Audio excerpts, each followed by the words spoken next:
All right, let's jump right in. Today, we're digging into one of the weirdest, most fascinating objects in all of modern math. It has a name that sounds like it was ripped straight out of a spy novel, the fake projective plane. So, what is it? And why have mathematicians been obsessed with it for decades? Let's figure it out. This quote really just nails it, doesn't it? I want you to imagine you're a detective, but instead of chasing people, you're investigating these abstract shapes. You find two that seem to be perfect, identical twins, but you've got this gut feeling that one of them is an imposter. That's the world we're stepping into right now.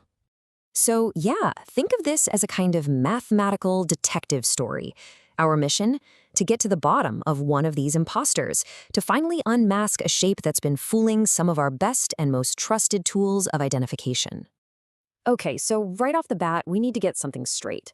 When mathematicians use the word fake, they don't mean it's counterfeit or worthless or anything like that. What they really mean is that it's a topological mimic. It's an object that's so good at imitating another one that it passes all these surface-level tests, even though, deep down, it's something else entirely. Now, you know the first rule of catching a mimic, right? You have to know the original, inside and out. So before we meet our fake plane, we need to get to know the real deal, the gold standard that our mystery object has been impersonating. This is it. This is our baseline, the complex projective plane, or just CP squared for short.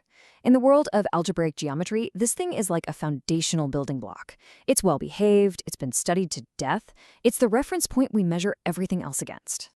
So how do we actually identify a shape like CP squared? Well, one of the best ways is by using something called Betty numbers. Think of them like a unique topological fingerprint. For CP squared, that fingerprint is super simple. The first number, B1, is 0. That just means it doesn't have any one-dimensional holes, like the hole in a donut. And the second number, B2, is 1. That means it has a single two-dimensional void. Don't forget that fingerprint, 0 and 1. And now we get to the real heart of the mystery.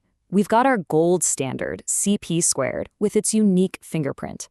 But what happens when another object shows up, and its fingerprint is a perfect match? This is where it gets wild. Look at this. On the surface, the fingerprints, the Betty numbers, are identical. Both have B1 equals 0, B2 equals 1. The evidence is a perfect match. But when we go deeper and check their fundamental DNA, something called the fundamental group, they couldn't be more different. The real plane is simple, or trivial, but the fake one?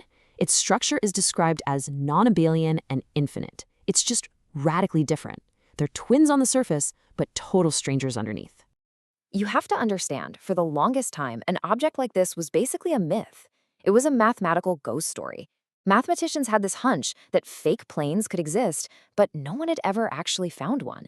They were just these theoretical ghosts, haunting the machine of geometry. And then, in 1979, everything changed.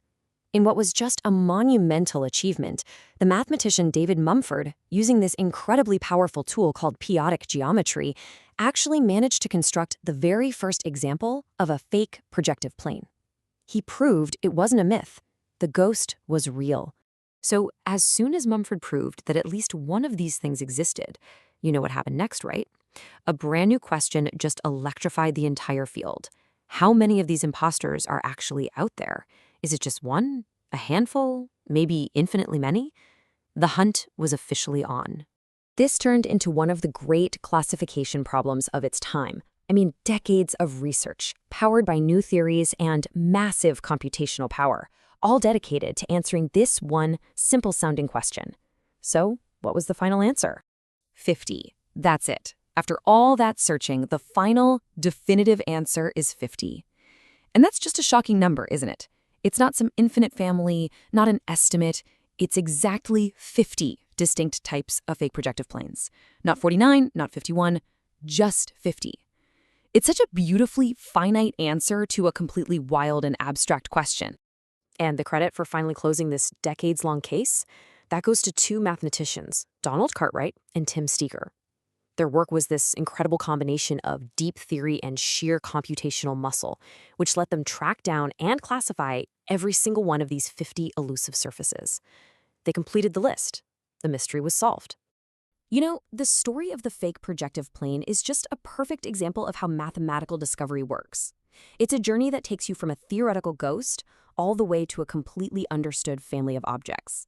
And it leaves us with this really fascinating final thought. If these 50 perfect imposters were hiding for so long, what other mathematical twins are out there, right now, hiding in plain sight, just waiting for their own detective story to begin?